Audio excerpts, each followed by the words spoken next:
চিন্ময় কৃষ্ণ দাসের পর ইসকনের আরও এক সাধুকে গ্রেপ্তার করা হয়েছে বাংলাদেশে। শ্যামদাস প্রভু নামে ওই তরুণ সন্ন্যাসী জেলে চিন্ময় কৃষ্ণের সঙ্গে দেখা করতে গিয়েছিলেন বলে জানা গেছে। তখনই কোনো গ্রেপ্তারি পরোয়ানা ছাড়াই তাকে হেফাজতে নেয় পুলিশ। অভিযোগ কলকাতার ইসকন মুখপাত্র রাধারমন দাসের।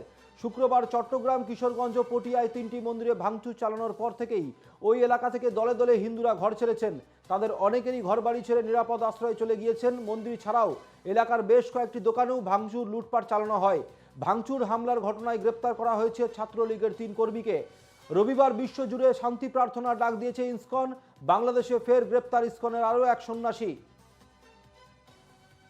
সৌরজ্যোতি বন্দ্যোপাধ্যায় আমাদের প্রতিনিধি এই মুহূর্তে রয়েছেন আমাদের সঙ্গে টেলিফোনে। ইসকনে যে আবারও নতুন করে একজন সন্ন্যাসী গ্রেপ্তার করা হলো, সৌরজ্যোতি, মূলত যেটা অভিযোগ উঠছে তিনি নাকি দেখা করতে গেছিলেন চিন্ময় কৃষ্ণ দাসের সঙ্গে এবং সেই সময় কোনো গ্রেপ্তারি পরোয়ানা ছাড়াই তাকে আটক করা হয়েছে।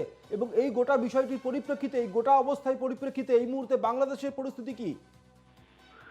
দেখো, চিন্ময় কৃষ্ণ দাস ওরফে চিন্ময় কৃষ্ণ প্রভু তার অবিলম্বে নিঃশর্ত মুক্তির দাবি নিয়ে আজকেই প্রায় 150টি দেশের ইসকনের শাখা তারা প্রার্থনা করবেন।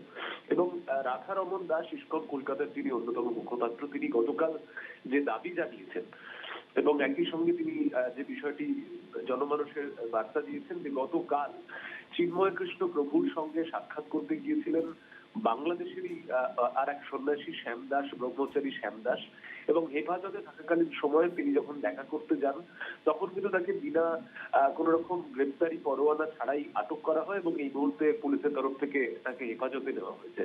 স্বাভাবিকভাবেই চিন্ময় কৃষ্ণ দাসের নিঃশর্ত মুক্তির দাবি নিয়ে যখন ভারতবর্ষ এবং অন্যান্য প্রতিবেশী রাষ্ট্রগুলিতে আন্দোলন তৈরি হয়েছে, জনমত তৈরি হচ্ছে, সেই মুহূর্তে বাংলাদেশে আরো একজন সন্ন্যাসীকে আটক করা এবং তাকে হেফাজতে নেওয়া, সেটা কিন্তু একটা নতুন সংযোজন। এবং এর মধ্যে বিভিন্ন রাজনৈতিক দলের যারা নেতৃত্ব রয়েছেন, তার পাশাপাশি ইসকন এবং অন্যান্য যে সংস্থাগুলি, সংগঠনগুলি এই মুহূর্তে নিঃশর্ত দাবির জন্য লড়াই করছেন, তাদের কিন্তু তাদের বক্তব্যে এই বিষয়টি উঠে আসছে। এবং এর মধ্যেই আজকে 150টি দেশ তারা কিন্তু ইসকনের সন্ন্যাসীর নিঃশর্ত মুক্তির দাবি নিয়ে প্রার্থনা জানাবে বিকেল 4:30টায়।